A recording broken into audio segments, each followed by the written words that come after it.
a lot of the Golden Dawn system is based upon gematria, which is the science of using the number values, because in Hebrew there isn't a difference between a number and a letter. Aleph is 1, Beth is 2, Gimel is 3. I apologize for my pronunciation. And in English we have a number. There are lots of formal pronunciations. And the actual symbol one. In Hebrew we don't. So it's a bit like Roman numerals. You know, doing maths with Roman numerals is a nightmare. And with Hebrew, you can add letters easy. It's a doddle. But doing anything more with them is much more difficult. So there's lots of ways of using number codes. There's the Atbas system, and there's lots of other ways as well. You can use acronyms and all sorts of things. And actually, Aleister Crowley used all those techniques in his writing in English. So the Golden Dawn went right back to the Sefer Yetzirah, of which there are 1,000 varieties, depending on whereabouts in Europe it came from, because it's a European thing. It was written in Spain, basically, wasn't it? And then there was the Bahir as well, which is also in Spain in the 12th century. So, I mean, it seems like the Sefer Yetzirah is probably 2,000 years old. And what it does, because Sefer means a number, a code, and something else. Sefer, isn't it? Cipher, means cipher. Literally, in English, cipher and cipher.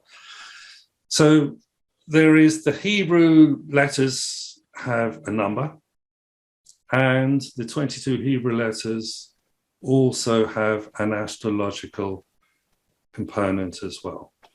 So there's seven planets. I knew what you meant. I can't count. 12 signs of the zodiac.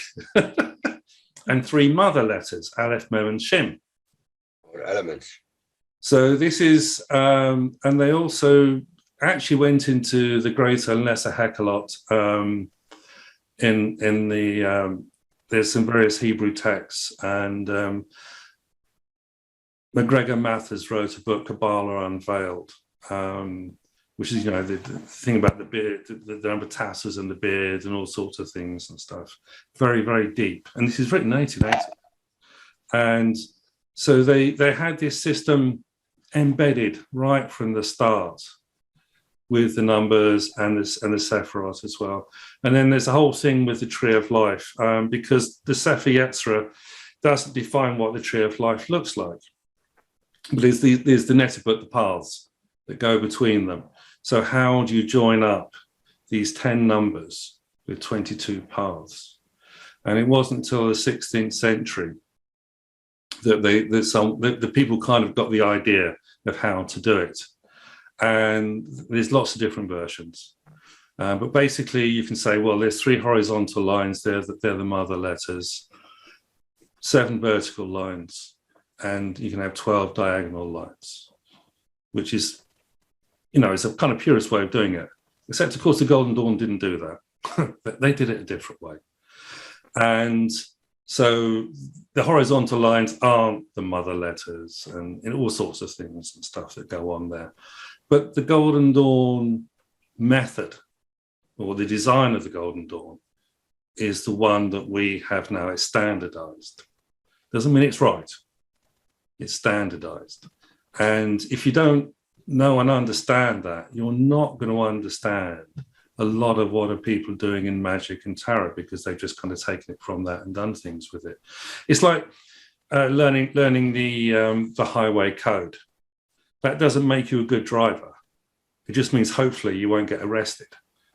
Yeah, it also saves you from being a terrible driver. Yeah, and it's the same with driving lessons. You know, the point of driving lessons is to show you're competent at driving the car. There's no guarantee you'll be any good at it down the road. Sorry? Well, I've read a few different copies of the Sefer Yetzirah. Yeah. Got them behind me here. Yeah. But now I have to say the Aaron Copland one. It's the best, Aria Kaplan. It was a revelation.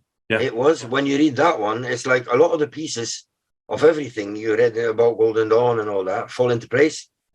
It really explains how it was all came to be, how the Tree of Life came to be, how the Hebrew alphabet came to be. Everything is a really, if you ever would consider reading a Sefer Yetzirah, the Aaron Kaplan one is by far the best. But of course, they didn't have that in the Golden Dawn time. They had whatever copies they had. I mean, they were incredibly well read. They had all this. You didn't have the internet.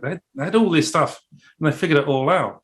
But the thing about the Sefer Yetzirah, the way you have to understand it, it's a bit like going into a man's shed at the bottom of the garden. It's got the different screws and the nuts and the bolts, and they're all kind of grouped together, aren't they? That there's parts of the body relate to different letters, and there's different seasons, and there's all sorts of ways of doing things. It's a bit geeky, very geeky indeed, actually. And then they extend the system because they go through the 4 levels of creation that go with all this as well, which is with Yod Hey Vav Hey. And they also introduce the pole star into this whole system as well. And they also have the 28 lunar mansions as well. So they've got it's a complete system. But it's written in the, I think Aryeh Kaplan does a thing where he writes the whole of the verses in the Sefer Yetzirah in the imperative, doesn't he? Do it this way, do this is that, do that. And there's also, you can also interpret it in a more kind of leisurely, expanded way as well. So he gives about 3 different versions in the book of how to say these things.